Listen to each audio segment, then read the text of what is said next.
सदर प्रणाम। मैं हूं हिमांशु द्विवेदी और स्वागत है आपका हमारी खास पेशकश सार्थक संवाद में। सार्थक संवाद के तहत आज हम छत्तीसगढ़ के मुख्यमंत्री भूपेश बघेल जी से एक बार फिर रूबरू हो रहे हैं, लेकिन ये हमारी मुलाकात अन्य मुलाकातों से अलग है। अलग इसलिए है कि बतौर मुख्यमंत्री भूपेश बघेल अपनी सरकार के 3 वर्ष पूरे कर रहे हैं। 5 साल के सतत संघर्ष के बाद जो उन्होंने बतौर अध्यक्ष पार्टी भूमिका निभाई थी, उसके बाद पार्टी ने वो भरोसा कायम रखते हुए उन्हें लगातार छत्तीसगढ़ में सरकार के नेतृत्व की जिम्मेदारी दी हुई है। मैं भूपेश बघेल ईश्वर की शपथ लेता हूं कि मैं विधि द्वारा स्थापित भारत के संविधान के प्रति सच्ची श्रद्धा और निष्ठा रखूंगा। 17 दिसंबर 2018 को छत्तीसगढ़ में नई सरकार ने शपथ ली। मुख्यमंत्री भूपेश बघेल के नेतृत्व में सरकार बनते ही छत्तीसगढ़ में राहतों का सिलसिला प्रारंभ हुआ। इन 3 सालों में मुख्यमंत्री भूपेश बघेल के नेतृत्व में जनता की भलाई के लिए अनेकों निर्णय लिए गए। सरकार के महत्वपूर्ण निर्णयों से कोरोना काल में भी छत्तीसगढ़ में मंदी का असर नहीं पड़ा। किसान जो हमारे प्रदेश की शान है, उनके हित में फैसले लिए गए। राजीव गांधी किसान न्याय योजना, वर्षों से लंबित 17,82,000 किसानों का 8,755 करोड़ रुपए का कृषि ऋण, 244 करोड़ रुपए का सिंचाई कर माफ किया गया। बस्तर के लोहंगी गुड़ा में 1700 से अधिक आदिवासी किसानों की 4200 एकड़ जमीन वापस कर दी। तेंदुपत्ता संग्रहण पारिश्रमिक 2500 रुपए प्रति मानक बोरा से बढ़ाकर 4000 रुपए प्रति मानक बोरा कर दिया गया। बिजली बिल हाफ करने के साथ ही 19.78 लाख गरीब परिवारों को 30 यूनिट तक मुफ्त बिजली की सुविधा से लाभान्वित किया गया। महात्मा गांधी के 150वीं जयंती पर प्रदेश में मुख्यमंत्री सुपोषण योजना, मुख्यमंत्री हाट बाजार क्लिनिक योजना, मुख्यमंत्री शहरी स्लम स्वास्थ्य योजना, छत्तीसगढ़ सार्वभौम पीडीएस की शुरुआत की गई। गरीबी की वजह से बीमारी का इलाज नहीं करा पाने वाले लोगों को जहां सरल और सहज स्वास्थ्य सुविधा मुहैया कराई गई, तो वहीं महिलाओं, किशोरियों को पोषण आहार, जरूरतमंद सभी गरीब परिवारों को पीडीएस के माध्यम से खाद्यान्न उपलब्ध कराने की नई पहल की गई। मुख्यमंत्री ने डॉक्टर खूबचंद बघेल स्वास्थ्य योजना लागू कर प्रदेश के 56 लाख परिवारों को 5 लाख रुपए तक का उपचार, 9 लाख परिवारों को 50,000 रुपए तक के इलाज की सुविधा दी। मुख्यमंत्री विशेष स्वास्थ्य सहायता योजना के तहत 20 लाख रुपए तक उपचार की सुविधा देने वाला छत्तीसगढ़ पहला राज्य भी बन गया। मुख्यमंत्री भूपेश बघेल छत्तीसगढ़ की माटी में पले बड़े हैं। उन्हें छत्तीसगढ़ की भौगोलिक जानकारी होने के साथ ही यहाँ की समस्याओं की भी जानकारी है, इसलिए उन्होंने गरीबों को लक्ष्य बनाकर उनसे जुड़ी ऐसी योजनाएं बनाई हैं जो राज्य के विकास में महत्वपूर्ण साबित हों। उन्होंने गरीब बच्चों को अंग्रेजी और बेहतर शिक्षा से जोड़ने के लिए Swami Atmanand English medium school योजना प्रारंभ की और आने वाली कल को बेहतर भविष्य से जोड़ने का प्रयास किया गया। मोहल्ले में ही समस्याओं के निराकरण के लिए मुख्यमंत्री वार्ड कार्यालय योजना, बंद हो चुकी पौनी पसारी परंपरा को जीवित करने और पारंपरिक व्यवसाय का माहौल तैयार करने पौनी पसारी योजना, शासकीय और सार्वजनिक स्थलों को प्रमुख मार्ग से जोड़ने के लिए मुख्यमंत्री सुगम सड़क योजना, वनवासी परिवारों को लाभान्वित कर उन्हें आर्थिक मदद पहुंचाने शहीद महेंद्र कर्मा तेंदुपत्ता संग्राहक सामाजिक सुरक्षा योजना, गांव और खेतों तक पहुंचने धरसा विकास योजना, प्रदेश में हरियाली और पर्यावरण संरक्षण को बढ़ावा देने मुख्यमंत्री वृक्षारोपण प्रोत्साहन योजना, गरीब और जरूरतमंद कुपोषित बच्चों को सुपोषित बनाने मुख्यमंत्री सुपोषण अभियान, आवास विहीन और कई दशकों से घर बनाकर रह रहे शहरी गरीब परिवारों को पट्टा और आवास, बेरोजगार युवाओं को रोजगार से जोड़कर उन्हें विकास की दिशा में आगे बढ़ाने की नई पहल, ई पंजीयन से निर्माण कार्यों का ठेका, कोरोना में मृत सेवकों के आश्रितों को अनुकंपा देने के साथ नियमों में छूट के साथ राहत राशि, कोरोना में अनाथ बच्चों के लिए छत्तीसगढ़ महतारी दुलार योजना, प्रशासनिक विकेंद्रीकरण और पिछड़े अंचलों के विकास के लिए 5 नए जिलों का निर्माण, नई तहसीलों और नगर पंचायतों का गठन, छत्तीसगढ़ में भगवान बुद्ध और राम के आगमन से जुड़े स्थल सिरपुर और राम वन गमन पथ पर्यटन परिपथ के रूप में विकास करने, राष्ट्रीय स्तर पर राज्य की संस्कृति को बढ़ावा देने हर साल आदिवासी नृत्य महोत्सव का आयोजन किया जा रहा है। मुख्यमंत्री भूपेश बघेल छत्तीसगढ़ की संस्कृति परंपरा में घुले मिले हैं। समय के साथ हाशिए पर जाती यहाँ की परंपरा और विरासत को सहेजने से लेकर तीज त्योहारों को पुनर्जीवित करने में उनकी महत्वपूर्ण भूमिका को जितना भी आंका जाए वो कम है। विगत 3 साल में मुख्यमंत्री के रूप में उनकी कार्यशैली गरीबों से लेकर किसानों और छत्तीसगढ़ के विकास से जुड़ी रही है। Bureau report, INH 24/7।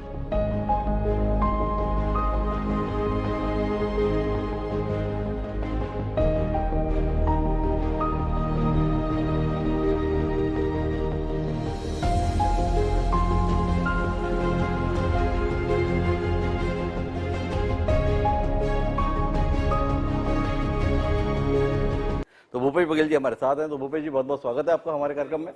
और सबसे पहले तो बधाई 3 साल बतौर मुख्यमंत्री सफलतापूर्वक पूरे करने के लिए। तो जानने में दिलचस्पी है, लगातार संघर्ष किया। 15 साल का संघर्ष था बतौर कांग्रेस कार्यकर्ता और 5 साल का संघर्ष था बतौर पार्टी प्रदेश अध्यक्ष।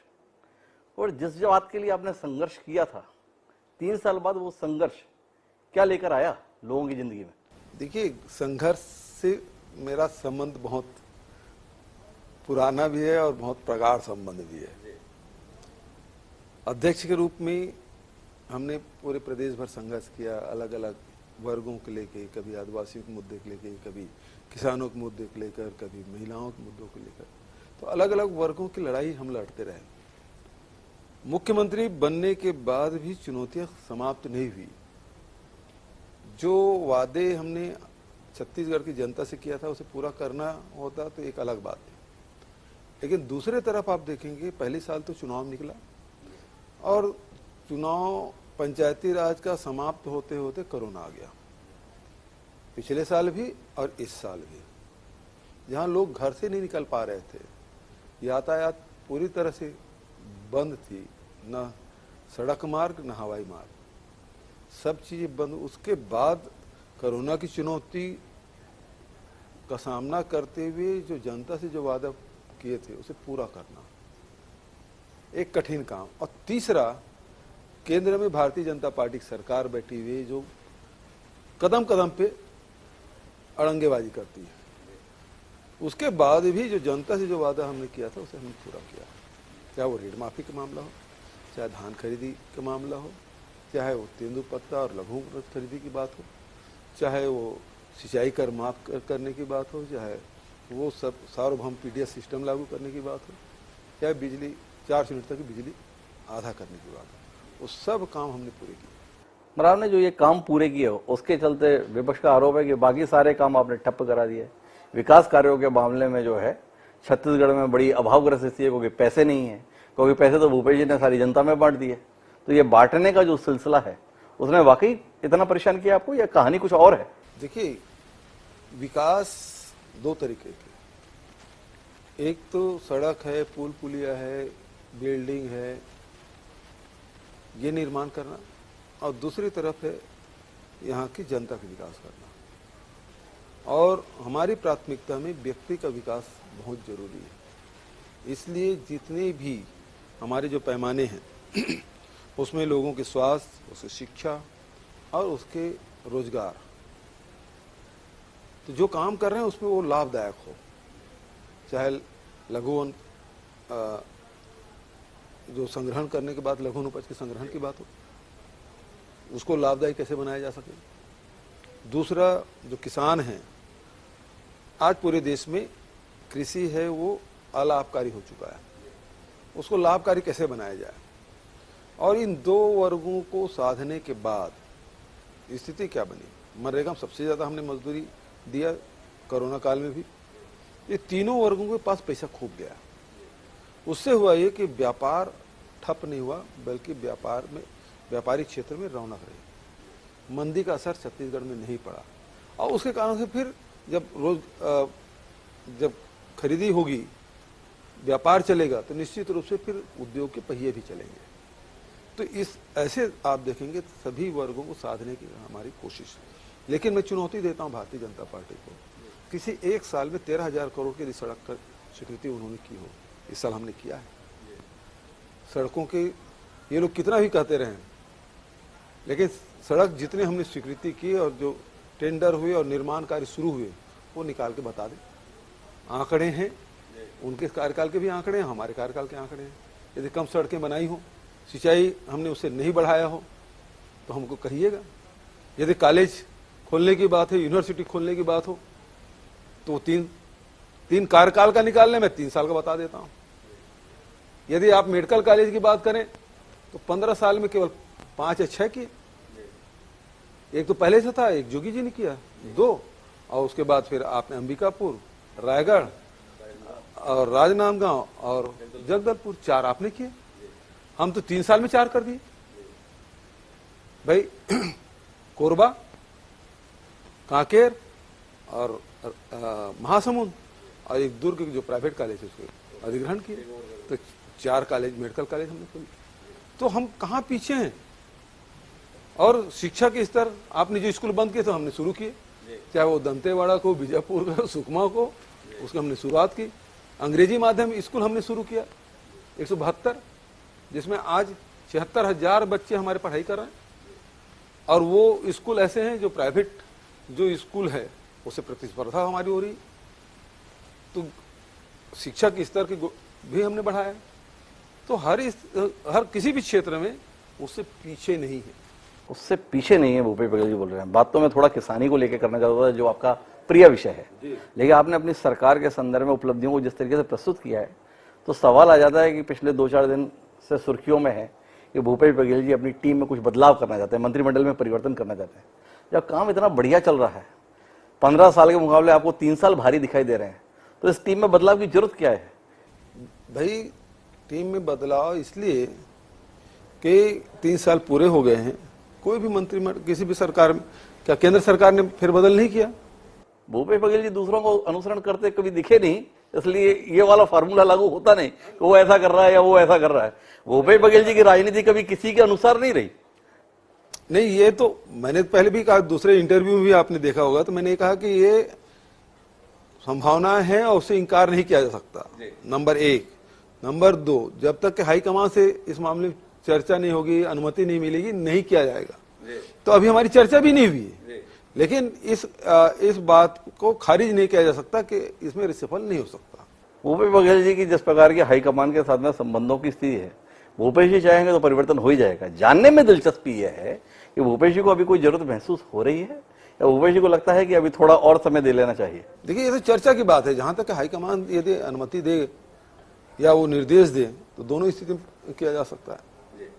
मैं वापस किसानी पर लौटकर आता हूं और जानने में दिलचस्पी है कि एक तरफ आप 2,500 रुपए से भी ज्यादा किसानों को धान की कीमत दाएं बाएं से उपलब्ध करा रहे हैं। खरीद तो आप उसी दर पे करते हैं एमएसपी पर, लेकिन 9,000 रुपए की जो आपने सहायता योजना का फॉर्मूला दिया।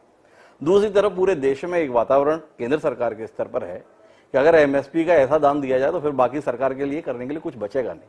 तो विरोधाभास है, आप सरकार भी हैं, वो किसान भी। तो थोड़ा सा समझाएं कि सत्य क्या है, क्या वाकई एमएसपी संभव है 100%? थोड़ा सा मैं पीछे ले जाना चाहूंगा।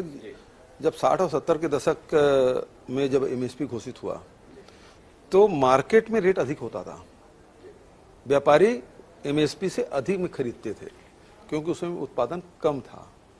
लेकिन इंदिरा जी ने जो हरित क्रांति का आह्वान किया और पूरे देश के किसानों ने इस चुनौती को स्वीकार करते हुए देश को अनाज के मामले में आत्मनिर्भर किया। ये किसानों के योगदान है। उस अन्नदाता ने इतनी मेहनत करके आपको देश को अनाज के मामले में आत्मनिर्भर किया, जो पहले कभी अमेरिका के सामने भी कटोरा लेकर खड़ा होना पड़ता था। आज वो स्थिति नहीं है। अब सवाल इस बात का है कि आपके पास सरप्लस यदि अनाज है तो आप दूसरी योजनाएं क्यों लागू नहीं करते? मैंने भारत सरकार को ये प्रस्ताव दिया और दिए करीब 2.25 साल हो गया। सरकार बनने के दूसरे तीसरे महीने मैंने प्रस्ताव दे दिया था, यहाँ वर्कशॉप किया, अध्ययन किया, सब कुछ। उसके बाद भारत सरकार को मैंने पत्र लिखा और पत्र यही था कि यदि हमारे पास सरप्लस पैडी है, जितना सेंट्रल पूल में और स्टेट पूल में जितना हम चावल हमको जरूरत पड़ती है उतना चावल रखें और उसके बाद जो सरप्लस पैडी है उसका इथेनॉल बनाएं। तो देश के जनता के लिए जितना अनाज की जरूरत है उतना रखें, 1 साल के लिए अतिरिक्त रखें। आज 3 साल के लिए हमारे पास है, एफसीआई गोडाउन में रखने की जगह नहीं है। तो ऐसे में यदि उस पैडी से इथेनॉल बना दें तो इससे 3 काम होंगे।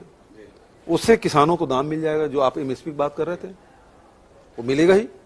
दूसरी बात यह है कि नए फैक्ट्री खुलेंगे, नए लोगों को रोजगार मिलेगा। और तीसरी बड़ी बात यह है, जो हमारे क्रूड ऑयल खरीदने में जो विदेशी धन लगता है उससे बचत होगी। और आज जो देश में किसान आंदोलन कर रहे हैं वो आंदोलन की जरूरत नहीं पड़ती यदि मेरी बात मान लेते हैं। और आज भी वो अनुमति नहीं दे रहे हैं। मेरे 12 एमयू हो चुके हैं, 12 करोड़ लीटर के एमयू हैं। आज अनुमति दे, कल से वो प्लांट लगना शुरू हो जाए और 1.5 साल के अंदर प्रोडक्शन शुरू हो जाए। एक बात समझने की भूपेश जी आपसे, आप इतनी जमीनी बात कर रहे हैं, व्यवहारिक बात कर रहे हैं, फिर भी आपकी बात केंद्र में सुनी क्यों नहीं जा रही? कौन है इसके पीछे जो भूपेश बघेल जी की आवाज को सुनने नहीं देता या मानने नहीं देता? देखिए, मेरे ही लेटर से वो फाइल चली है पेडी से एथेनॉल की। मैंने जो पत्र लिखा उसी से शुरुआत हुई और अधिकांश उसमें चाहे वैज्ञानिक हो, चाहे अधिकारी हो, चाहे वो मंत्री लोग हो, वो सहमत हैं। लेकिन क्या कारण है कि वो अनुमति नहीं दे रहे हैं? क्या हिचक रहे हैं कि भूपेश बघेल चूंकि कांग्रेसी है और उन्होंने प्रस्ताव दे दिया इसके इसलिए नहीं करना है, या उनको अर्थव्यवस्था समझ नहीं आ रही, या छत्तीसगढ़ में जो आपकी राजनीतिक तौर पर प्रतिद्वंदिता है उसकी भी कोई भूमिका आप देख पाते? नहीं हिमांशु जी, ये तो मैं तो छत्तीसगढ़ के लिए मांग रहा हूँ। और यदि एक राज्य को देंगे तो पूरे देश भर के सभी राज्यों को मिलेगा। तो इसमें तो पूरे देश के किसानों को भला होगा, उन राज्यों का भी भला होगा जो धान नहीं खरीद कारण से परेशान है, किसान को दाम नहीं मिल रहा है उससे परेशान है। तो करोड़ों करोड़ जो किसान हैं उसको एमएसपी मिल जाएगा। और भारत सरकार पे इतना लोड पड़ रहा है अनाज खरीदने का, हर साल 4 लाख 5 लाख करोड़ रुपया लगाते हैं, मतलब चावल जमा करने में। हमको धान खरीदने का पैसा नहीं देते, लेकिन एफसीआई में जब जमा करते हैं तो चावल का पैसा हमको देते हैं। तो वो पैसा उस भी बचत होगी। पता नहीं कैसे अर्थशास्त्री लोग बैठे हैं जो इस बात को नहीं समझ पा रहे हैं। हम एक और बात नहीं समझ पा रहे हैं, वो ये है कि एक तरफ भूपेश बघेल जी की सरकार का केंद्र से टकराव चलता है। हालत ये होती है कि आपके मंत्री 4-4 दिन 6-6 दिन पड़े रहते हैं, मुलाकात के लिए भी समय नहीं मिलता है। दूसरी तरफ देखते हैं कि केंद्र सरकार की तमाम योजनाएं हैं, झड़ी लगी हुई है पुरस्कारों की, इसमें अव्वल इसमें अव्वल, तो थोड़ा विरोधाभास है। इसको भी तो समझाइए कि एक तरफ आपकी सफलताओं को केंद्र के स्तर पर माना भी जा रहा है और दूसरी तरफ जिन मुद्दों को लेकर आप जाते हैं तो उसमें मानना तो दूर की बात है, मिलने तक के लाले पड़ जाते हैं। क्या कहानी है ये उनकी हीन भावना है। जबकि आपने देखा जितनी भी हमारी योजनाएं हैं, लघु उपज पूरे देश का 74% छत्तीसगढ़ खरीद। वन विभाग को 11 पुरस्कार मिले। हमने स्वच्छता को भी अर्थ से जोड़ा। 3 साल हो गए हमको प्रथम पुरस्कार पाते, स्वच्छतम प्रदेश में हमारा छत्तीसगढ़। तीसरे साल हम गाय के केवल हमारा नारा नहीं है, हम 2 रुपये किलो में गोबर भी खरीद रहे हैं। तो स्वच्छता में तो वो भी योगदान है। यदि गोबर सड़कों में यदि नहीं दिखाई देता तो कारण ये है कि 2 रुपये किलो हम गोबर खरीद रहे हैं। उसे उसको हमने आर्थिक बना दिया, अनार्थिक नहीं हमारे योजनाएं। लोगों से रोजगार भी मिल रहा है, लोगों का आय में वृद्धि हो रही है। तो हम सब कामों को आर्थिक रूप से जोड़ते जा रहे हैं और इसके कारण से हमारी योजनाएं सफल है। और सरकार चाहे न चाहे, जो उसके क्राइटेरिया है उसमें पुरस्कार उनको देना ही पड़ेगा। क्राइटेरिया ही ऐसे है जिसके चलते आपकी उपलब्धियों को वो नजरअंदाज कर नहीं पाते।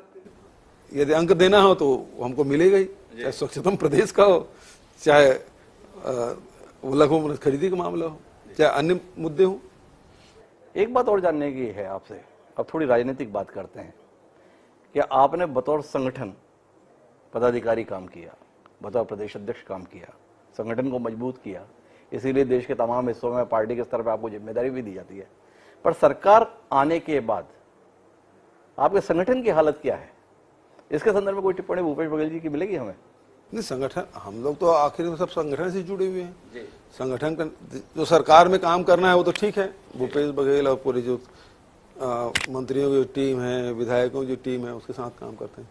बचत जो थे वो संगठन के ही निर्देश पे काम कर रहे हैं, चाहे वो एआईसीसी के निर्देश हो चाहे पीसीसी के निर्देश हो, उसमें सब काम कर रहे हैं। उसमें कोई जो जितने भी हमको केंद्र से हमारे जो केंद्रीय पदाधिकारी से जो निर्देश मिलते हैं वो सारे कार्यक्रम हमारे छत्तीसगढ़ में हो रहे हैं।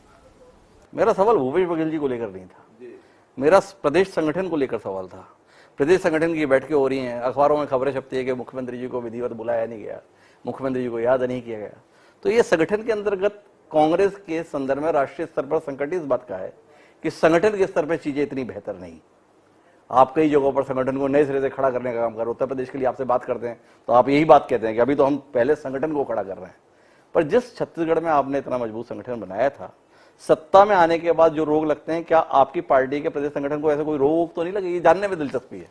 नहीं, देखिए, नहीं बुलाए हैं वो किसी व्यक्ति की चूक हो सकती है जी। लेकिन जो हमारे नियम हैं उसमें वो सारी चीजें हैं जो मुख्यमंत्री को किस बैठक में बुलाना है, किस बैठक में नहीं बुलाना है, वो सारे उसमें प्रावधान हैं। अब किसी व्यक्ति से चूक हो गई तो उसको आप ये नहीं कह सकते कि संगठन में कमजोरी आ गई। मेरी तरफ से ये कतई टिप्पणी नहीं है, जो खबरों छपती रहती हैं, चर्चाओं में रहता है। तो भूपेश जी चूंकि पदाधिकारी रहे हैं, प्रदेश अध्यक्ष रहे हैं, तो इसलिए उनसे पूछना तो लाजमी है। इसलिए तो बता रहा हूं मैं, तो कुछ नए लोग आए हैं तो सीखेंगे, काम करेंगे तो कुछ गलतियां भी होगी। तो गलती हो गई तो इसका मतलब ये नहीं कि उसको कोई दुर्भावना हो। गलतियों से आदमी सीखता है। लेकिन एक बात और जानने में दिलचस्पी आपकी, बतौर मुख्यमंत्री आप जो काम कर रहे हैं, मुख्यमंत्री के तौर पर अपनी भूमिका निभा रहे हैं, पर पिछले कुछ समय से देख रहे हैं कि आप कांग्रेस नेता के तौर पर भी राष्ट्रीय स्तर पर भूमिका निभा रहे हैं। ये राष्ट्रीय स्तर पर जो दायित्व आपको मिल रहे हैं, उससे बतौर मुख्यमंत्री काम कितना प्रभावित हो रहा है? आपके विरोधी मूलतः भारतीय जनता पार्टी को इस बात की बड़ी शिकायत रहती है कि भूपेश जी आजकल राज्य को समय कम देते हैं। भूपेश जी भी ऐसा मानते हैं? बिल्कुल नहीं, मैं तो यही रहता हूँ। मतलब ये आप देखेंगे कि पहली बार ऐसा हुआ कि राज्य में रहते हुए विभिन्न राज्यों के संगठन के चुनाव की जिम्मेदारी दी जाती है, और ये मेरे लिए गर्व की बात है कि केंद्रीय नेतृत्व ने मुझ पर विश्वास किया। दूसरी बात है विपक्षी साथियों को कि चाहे वो रमन सिंह जी हो, चाहे सरोज जी हो, कम से कम मेरे कारण से उसको पूछ तो रहे हैं। 15 साल के मुख्यमंत्री हैं, उसकी ये गति मुझे तो अच्छा नहीं लगता। लेकिन क्योंकि जब मैं आसाम जाता हूं तो कम प्रेस कॉन्फ्रेंस करके उसे भेज दिया जाता है, यूपी जाता हूं तो कम योगी जी उसको बगल में बिठा के चाय पिला लेते हैं, और सरोज जी को कम से कम बनारस की जिम्मेदारी दी गई। तो कम से कम इतना तो हुआ मेरे कारण से। उनका कद बड़ा, मुझे भी अच्छा लगता है कि छत्तीसगढ़ विपक्ष के लोगों में पूछ परख है। तीसरी बात यह है कि उनका जो ये कहना है कि भूपेश बघेल जी दूसरी जगह जा रहे हैं, तो भाई जो निर्देश देंगे तो उसके हिसाब से वो लोग बोलेंगे, उसके अलावा क्या है। लेकिन जानने में दिलचस्पी है, भूपेश जी को शिकायत इस बात की रहती है कि रमन सिंह जी को पार्टी जो है राष्ट्रीय उपाध्यक्ष बना रखी है, पर कोई जिम्मेदारी नहीं देती है, कहीं बुलाती नहीं है। इधर भारतीय जनता पार्टी को यह दिक्कत है कि भूपेश जी को मुख्यमंत्री बना रखा है, फिर भी हर जगह बुलाया जाता है। तो दोनों पक्ष इतने असंतुष्ट क्यों रहते हैं एक दूसरे की भूमिका को लेकर? भाई देखिए, प्रधानमंत्री जी अभी पूरा लगातार यूपी में जा रहे हैं और वो शासकीय मंच है और उसमें अपने पार्टी प्रचार करते दिखाई दे रहे हैं। तो वो प्रधानमंत्री को तो प्रचार में लगा रखे हैं, तो मुझसे शिकायत कैसे करते हैं आप? लेकिन आपसे समझने की बात एक और भी है कि एक दशक इस देश में ऐसा चला जिसमें गुजरात मॉडल पे बात होती थी। वो जो जना गुजरात मॉडल की बात करता था, वो गुजरात मॉडल की बात करते करते देश का प्रधानमंत्री हो गया। पिछले कुछ समय से छत्तीसगढ़ मॉडल भी देश में बड़ा चर्चा में है। क्या माने भूपेश बघेल जी का भविष्य? देखिए, वो जो मॉडल है वो मोदी जी का मॉडल था और उन्होंने पूरे देश भर में बेचा उसको, गुजरात मॉडल को। 7 साल बाद लोगों को महसूस हुआ कि ये मॉडल तो देश के लिए उचित नहीं है, क्योंकि उस मॉडल में अमीर और अमीर हो गए और गरीब हो गए। छत्तीसगढ़ का मॉडल है वो कांग्रेस का मॉडल है, गांधी जी का रास्ता है। और जो बातें, जो काम हम लोग कर रहे हैं, वो राहुल जी सब बातों को यहाँ बोल के गए हैं। ये कांग्रेस का मॉडल है जिसको हमने इम्प्लीमेंट किया, चाहे गोधन न्याय योजना हो, चाहे राजीव गांधी किसान न्याय योजना हो, चाहे राजीव गांधी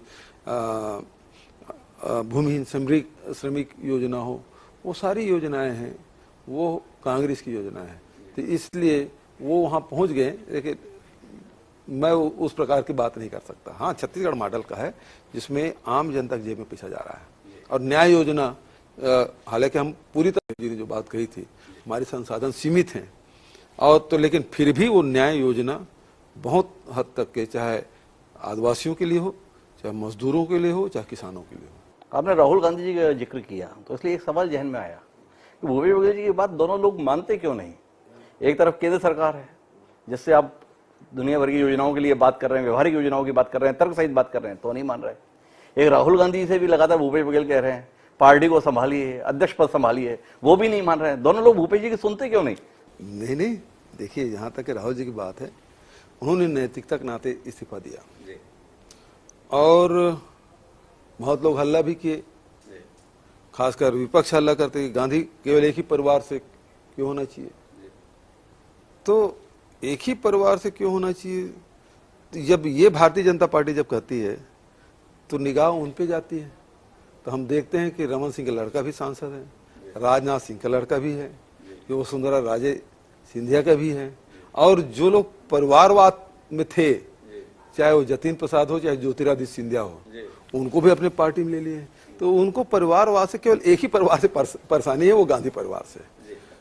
लेकिन दूसरी बात जो है, जो आपने कहा कि राहुल जी नहीं मान रहे हैं, हमारे चुनाव, पार्टी के चुनाव घोषणा हो चुकी है, मेंबरशिप चल रहा है। अब मेंबरशिप होने के बाद जैसे हमारे ब्लॉक के चुनाव होंगे, पीसीसी डेलीगेट होंगे, एआईसीसी डेलीगेट होंगे, उसके बाद जो चुनाव होंगे उसमें निश्चित रूप से हमारे हम तो प्रस्तावक ही रहेंगे राहुल जी के। दो बातें और जो मुख्यमंत्री पद से संबंधित नहीं है, मुख्यमंत्री की जिम्मेदारी से भी संबंधित नहीं है, पर भूपेश बघेल बजे हुए राजनीतिक, इसलिए दो सवाल किए बगैर इंटरव्यू में पूरा मजा नहीं आएगा। एक जानने में दिलचस्पी है कि आपने इतने नेताओं के साथ काम किया, पर भूपेश बघेल राहुल गांधी को पार्टी का प्रदेश राष्ट्रीय अध्यक्ष बनाने के लिए जितनी दृढ़ता के साथ पहले दिन से लेकर आज तक कायम है, क्या वजह है? क्या राहुल गांधी में ऐसा भूपेश बघेल जी को दिखाई देता है कि राहुल जी भी बोल रहे हैं मेरे इतर लोगों को देखिए, पर आप नहीं देखने को तैयार, क्यों नहीं? क्या है ऐसा राहुल गांधी में? राहुल गांधी में वो चीजें हैं जो अन्य नेताओं से उसको अलग करते हैं। वो अपनी बात दृढ़ता से कहते हैं। आप देखेंगे कि जब नोटबंदी लागू किया, वो अकेले आदमी सबसे पहले उनको विरोध किया कि इससे देश का अर्थव्यवस्था चौपट हो जाएगा, आम लोगों को रोजगार छीन जाएगा। वो पहले व्यक्ति है जिन्होंने जीएसटी का विरोध किया कि आप ठीक लागू नहीं कर रहे हैं, इससे पूरा व्यापार चौपट हो जाएगा। वो पहले व्यक्ति हैं जिन्होंने कहा कि नमस्ते ट्रम्प करने का वक्त नहीं है, ये कोरोना जो इस देश में आने वाला है या प्रवेश किया है उसको रोकने का समय है। उस समय भी उन्हें सचेत किया था। और उसके बाद अभी जो कानून लाया, कृषि कानून लाया, तब भी कहा कि काले कानून है, इसके वापस लेना ही होगा, मैं लिख के देता हूँ। और हुआ यही कि 14 महीने बाद भारत सरकार को वापस लेना पड़ा। और आज राहुल जी ने जो बात कही थी, आज सबसे ज्यादा महंगाई है, सबसे ज्यादा बेरोजगारी है। पिछले 60 वर्षों में जितनी बेरोजगारी नहीं थी उससे उस ऊपर ऊंचाई पे पहुंच गया बेरोजगारी और महंगाई।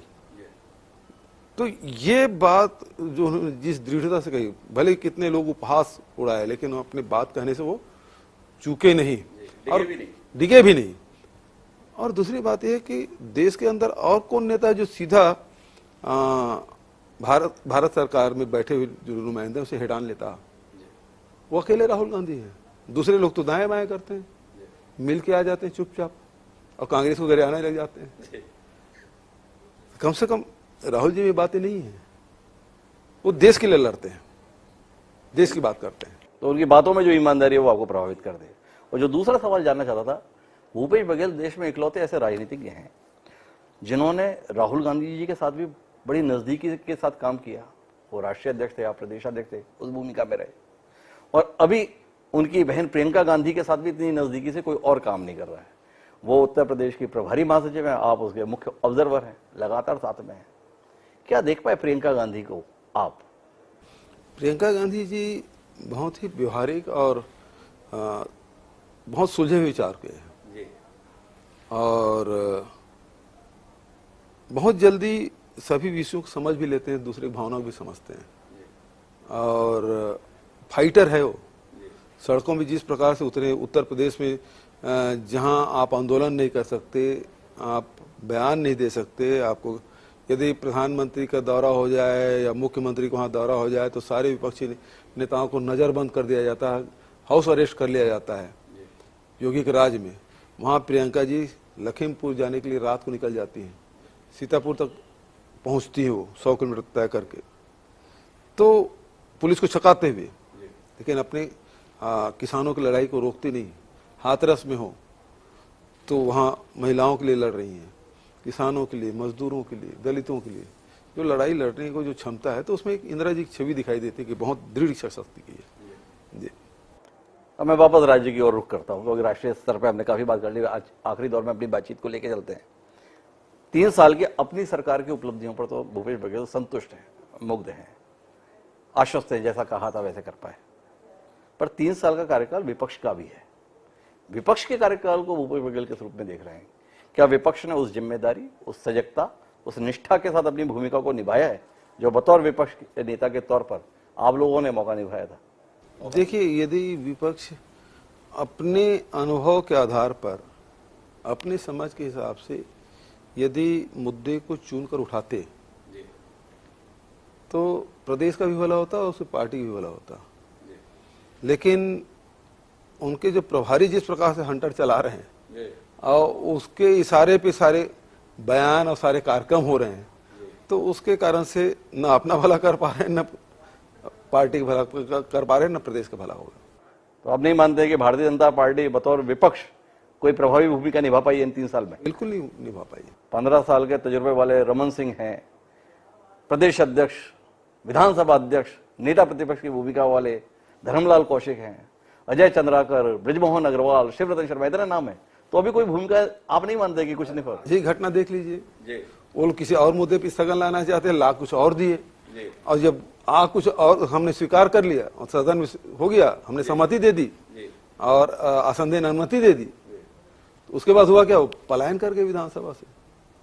तो ये गड्ढ-मड्ढ है उनके बीच में, कुछ ठीक ठाक नहीं है कि समझ नहीं आता कि धर्मलाल कौशिक जी नेता हैं कि अजय जी हैं कि ब्रिजमोहन जी हैं कि शिवरतन जी हैं, कौन है ये समझ नहीं आता। तो ये द्वंद्व है कि कौन नेता है भारतीय जनता पार्टी में, ये भूपेश बघेल जी के सामने द्वंद्व है। पर एक द्वंद्व हम लोगों की, मेरे सामने द्वंद्व नहीं, उनके सामने द्वंद्व, मैं तो देख रहा हूँ। यदि एक नेतृत्व होता का है जिसके कारण आप भी उलझन में पड़े दिखाई देते हैं। हमको कोई उलझन नहीं, हमको हम देख रहे हैं कि वो मुद्दा कौन सा उठा रहे हैं, उनके पास कोई मुद्दा ही नहीं है, आजकल पलायन कर जा रहे हैं। मुद्दे के संदर्भ में एक और बात, छत्तीसगढ़ के संदर्भ में बात होती थी, बड़ी आसानी से एक मुद्दा रहता था, नक्सल।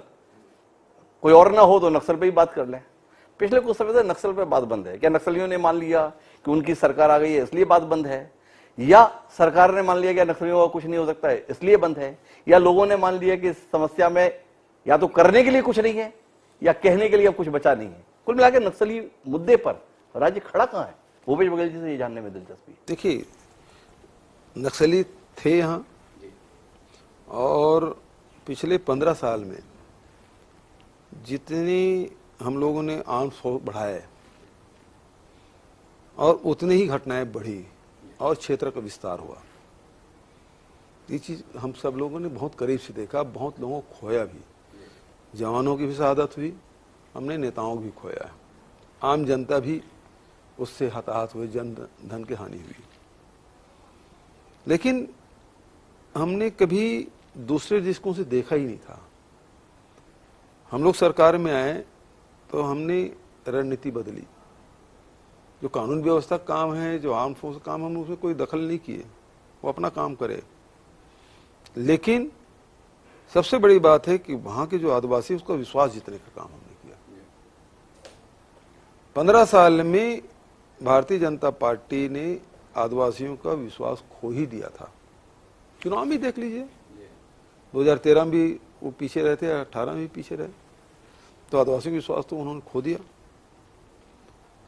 हमने सबसे पहले काम किया कि उनका विश्वास जीतने का काम किया। सबसे पहले उसे पूछे, भाई आप क्या क्या चाहते हैं?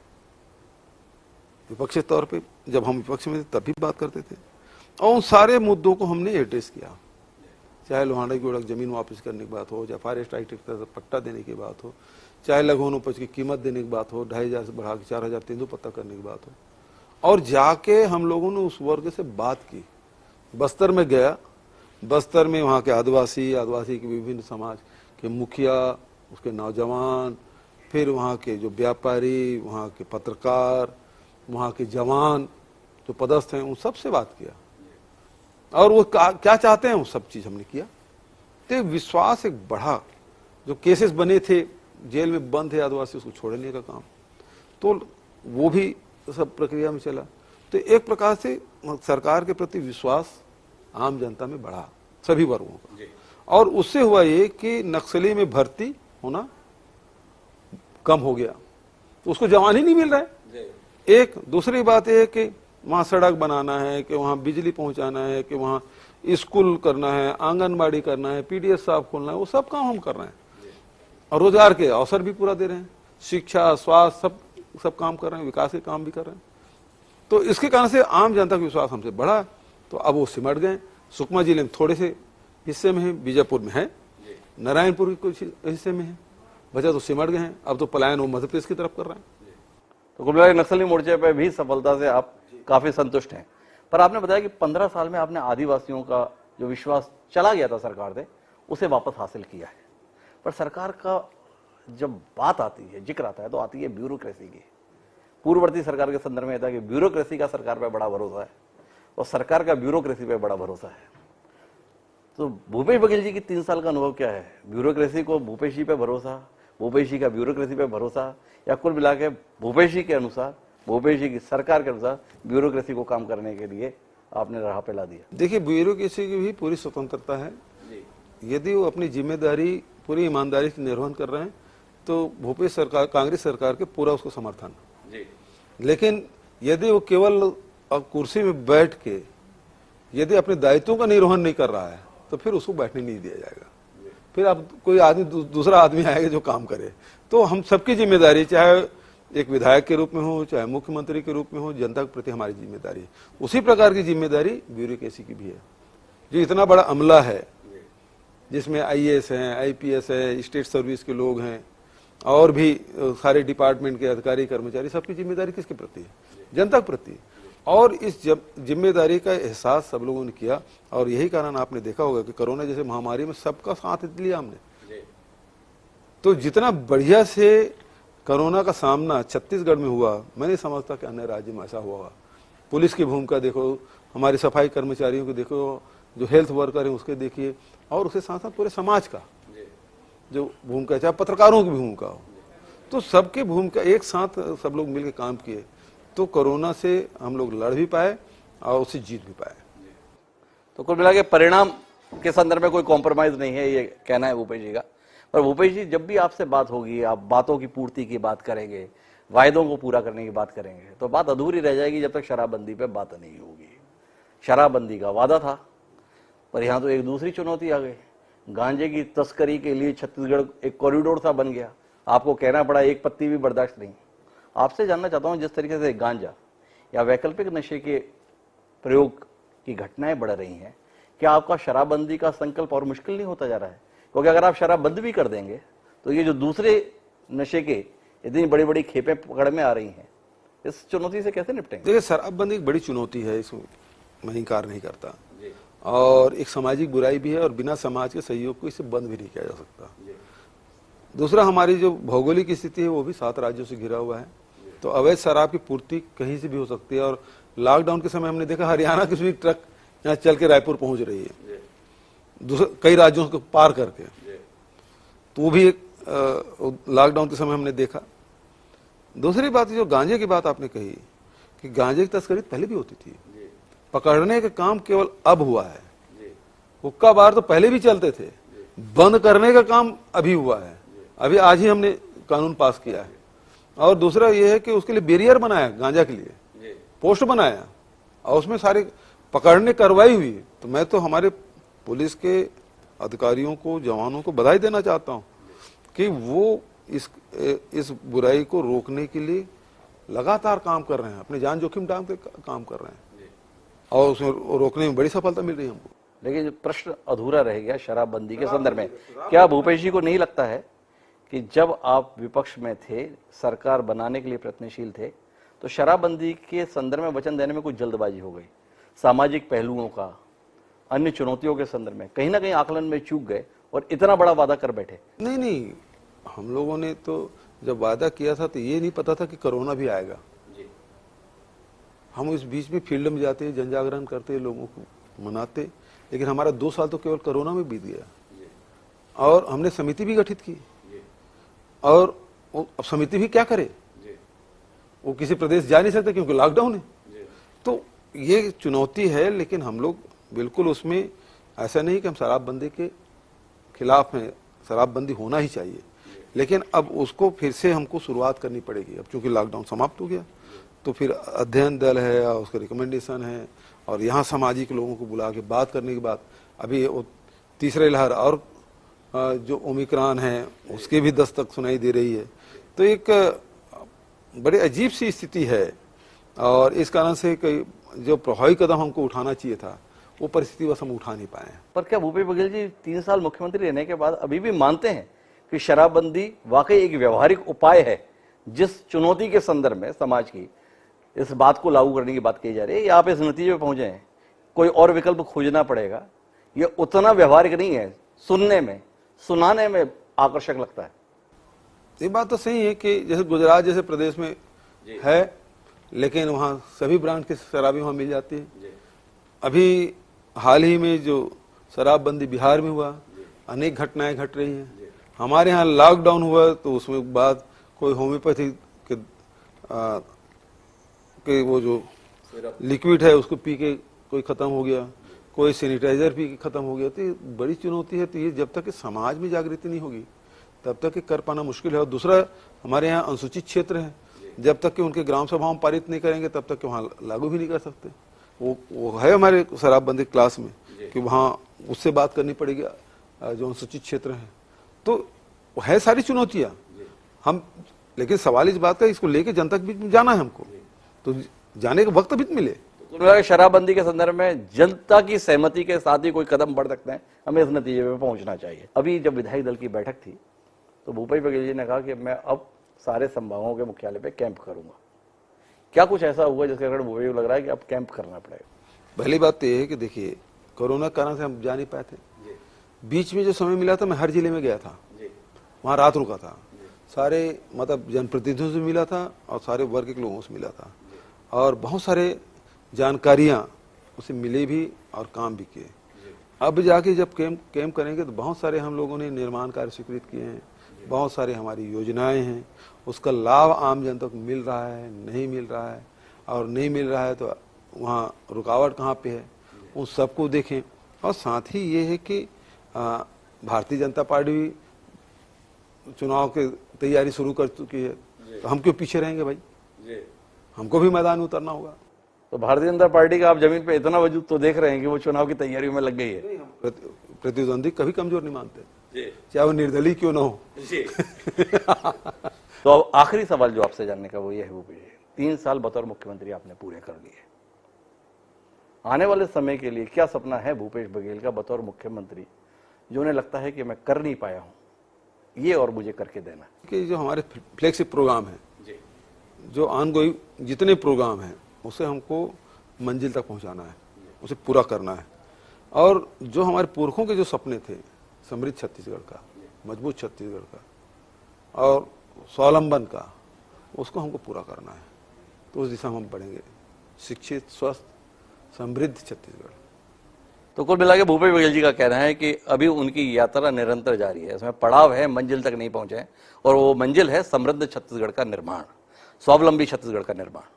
तो बहुत बहुत शुभकामनाएं भूपेश जी आपको, आपके सपने पूरे करने के संदर्भ में। उम्मीद है कि भूपेश बघेल जी अपनी टीम के साथ उस सपने को साकार करके दिखा पाएंगे जिसका दावा वो इस साक्षात्कार में कर रहे हैं, और जनता के बीच में भी इस बात को दोहराते हैं। बहरहाल आज के इस कार्यक्रम में इतना ही, फिर मिलेंगे किसी नई शख्सियत के साथ। मुझे दी इजाजत, सादा प्रणाम।